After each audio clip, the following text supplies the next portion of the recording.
All right, hey everybody, welcome back. We've got another day of categorical variable distributions. We're going to start off by talking about two-way tables. So what a two-way table is, it displays data from two categorical variables. Yesterday we were pretty limited to one, like we only talked about favorite music or what age group you were in. Today we'll compare two different categorical variables. So it displays data from two categorical variables. We're going to look at two variables. The two that we're going to look at is gender. I'm just going to show you how to set this stuff up. So gender, and then the other variable was going to be your answer to the TikTok question. Did you want to ban it, or are you against banning it? So each one of these variables had different characteristics. The characteristics for gender were male and female. And then TikTok had characteristics too. The only characteristics for TikTok were yes, I want to get rid of it, or no, I still like to use the app. So I looked at the data you guys responded to on that stat survey from the first day of school, and there were 7 students that were both male and said, yes, I want to get rid of TikTok. So I'm going to put a 7 there. Staying with males, there was one person that said no of that male category. Females, kind of a different story. We had 4 that said yes, and then there were 7 that said no. Okay, so these are very specific amounts. The 7 really does refer to males that said yes. So there's 2 conditions to get placed into this cell right here. With two-way tables, I'm going to add up this column, and columns go up and down. Rows go left and right. They go horizontal. So this column total, all the people that wanted to abolish TikTok, that want to get rid of it, there were 11. This total was 8. Okay, and hey, so these totals right here, I'll just write total over here. Not the best table, but that's okay. These totals, they have a name. They are called marginal. They're just taking a marginal amount of the information, right? They're called marginal totals. The row totals and the column totals are known as marginal. So there's another one that we need to find, which is the genders. So for males, there were 8 altogether.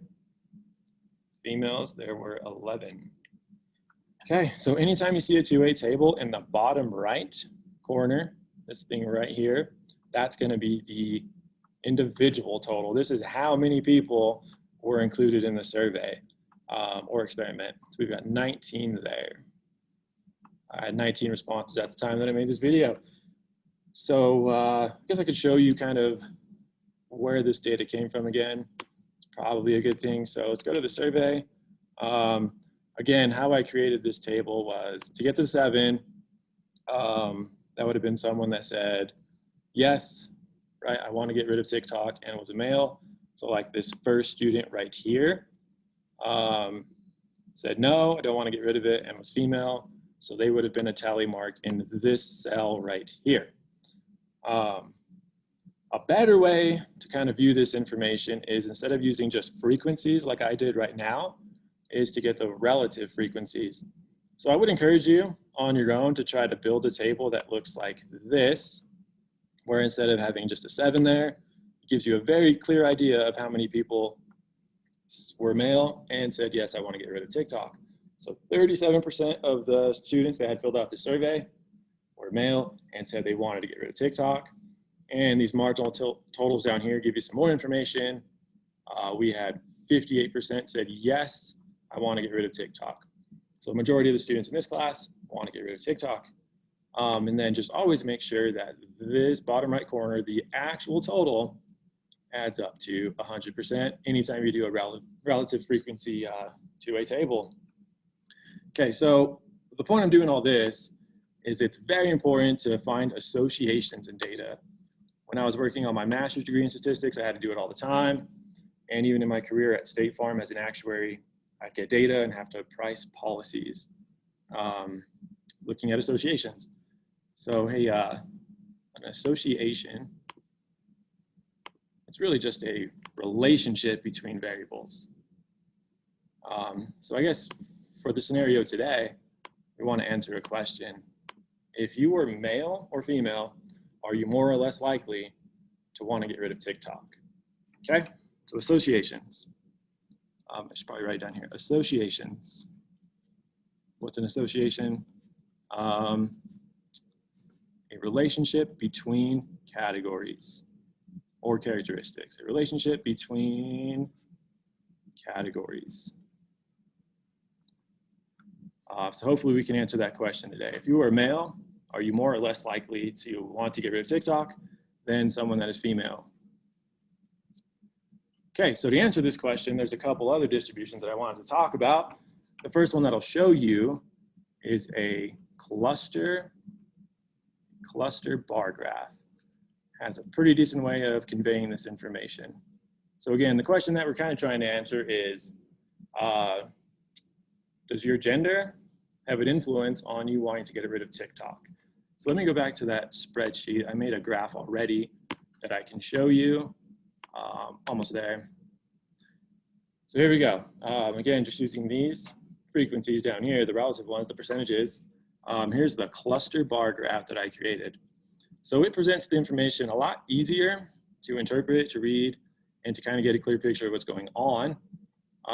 So I've got two clusters. I've got male and female.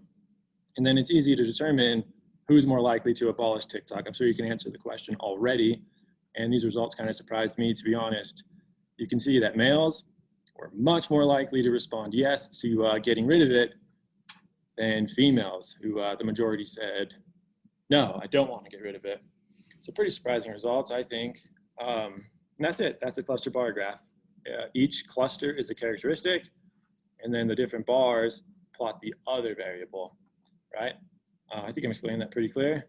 So I'm going to stop with the cluster bar graph, and let's go back to this. There's one more thing. So the clusters, for what it's worth, each cluster is one characteristic. Each cluster is one characteristic. Okay. The other thing that I wanted to show you was, I think it's a pretty powerful tool for explaining associations. It's called a segmented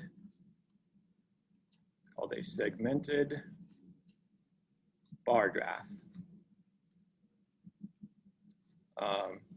So we'll just start here real quick. For a segmented bar graph, each bar goes to 100%. And I'll show you how to find the amounts and then graph this, and that'll conclude this video. We need to go back to the table and look at the data, very raw data, the raw frequencies. Let me get there again. Almost there. Okay, so this table right here. So we're wanting to know, does gender have a role in the answer that you pick for the TikTok ban? So what we're going to do is find the conditional frequencies, the conditional relative frequencies. Condition being gender. So whenever we're setting up our fractions, we're looking at each gender characteristic.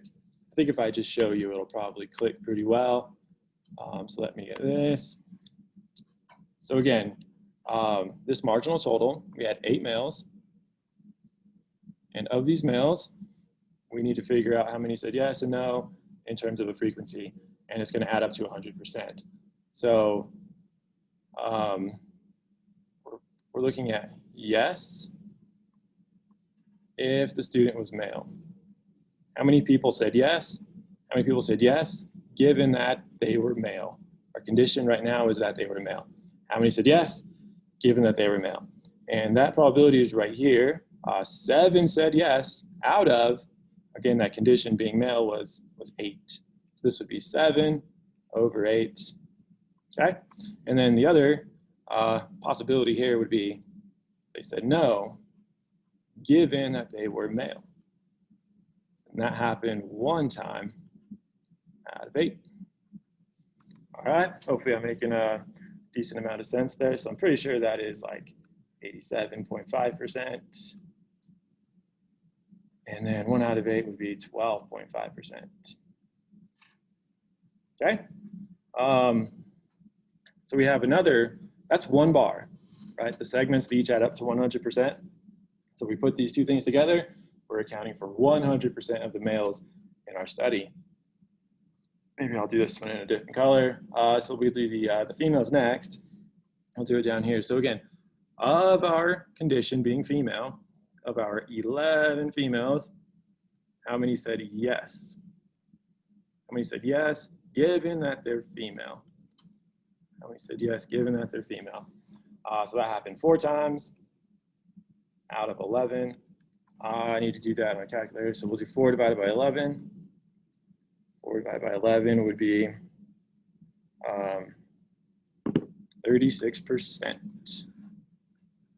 36%. Of our females, 36% said, yes, I want to get rid of TikTok. And then the last thing we're going to do is no. And again, the condition, it's like we're limiting the amount using a condition. We're not dividing by 19. Our condition is that they're female. So no, female. That happened 7 times out of 11. And that's going to give you somewhere around 64%. Okay? So to make these graphs, to make a segmented bar chart,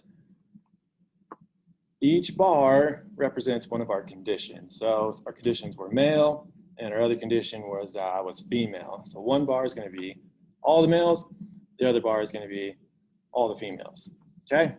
So let me go back to the whiteboard. I'll sketch the segmented bar graph. I think you can see why it very clearly shows associations. Again, let me just get there. Possibly not. All right, here we go. Fantastic. Let me clear all this stuff. And again, the sole purpose of this is to show associations. If I were to plot these two things next to each other and all the bars were the same size, then there's no association. It wouldn't matter if you were male or female, you're going to respond about exactly the same. Whenever I plot these, though, we should see a pretty big difference. So, bar chart, we're going to have a y-axis, and we are expressing this in terms of relative frequency.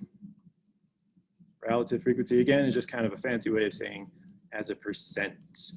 And it's going to go all the way to 100. All the way to 100%. Okay. Let me draw an x-axis. So the x-axis is where we're going to be plotting our gender. And we have 2 bars, again, our 2 conditions, right? Male being one and female being the other. Once again, these bars are going to go all the way up to 100%. Anytime we make a bar graph, we want to make sure the widths are about the same. And this was for the males. I think we went up all the way to 87.5% said yes. So it would be better off if I color coded this or something, but I'm not going to worry too much about that right now. I think you're getting the point. A lot of our males said yes. Very small amount said no. The females, if I put like 50% right here, I believe it was 36% said yes, they wanted to get rid of it. Well, the overwhelming majority said no, leave my TikTok alone. And that's it. That's the, again, this is called a segmented bar graph. And it's very useful for showing associations. Segmented bar graph. So in your assignment, if you're ever asked to prove an association between like smoking and heart attacks, exercise and like high blood pressure, put the data in a two-way table, find these conditional amounts, and it makes it much easier to find associations. And I would like to show you just one thing. If I made another one, or if you ever see a segmented bar graph and it looks like this, where we've got some percentage of something, males and females, we'll keep going with like that same example. it looks like this, where the amount that said yes and no were like roughly equal to each other, then you would probably say that there's not an association. So this one definitely doesn't look like there's an association. Whether you're male or female, you're kind of doing like the same things. You're answering, responding the same way. These ones absolutely are associated with gender. Gender is going to make you more likely to say yes if you were male. All right, guys, that's going to wrap up this video, I think. Thanks for watching, and I'll see you in class, sometime.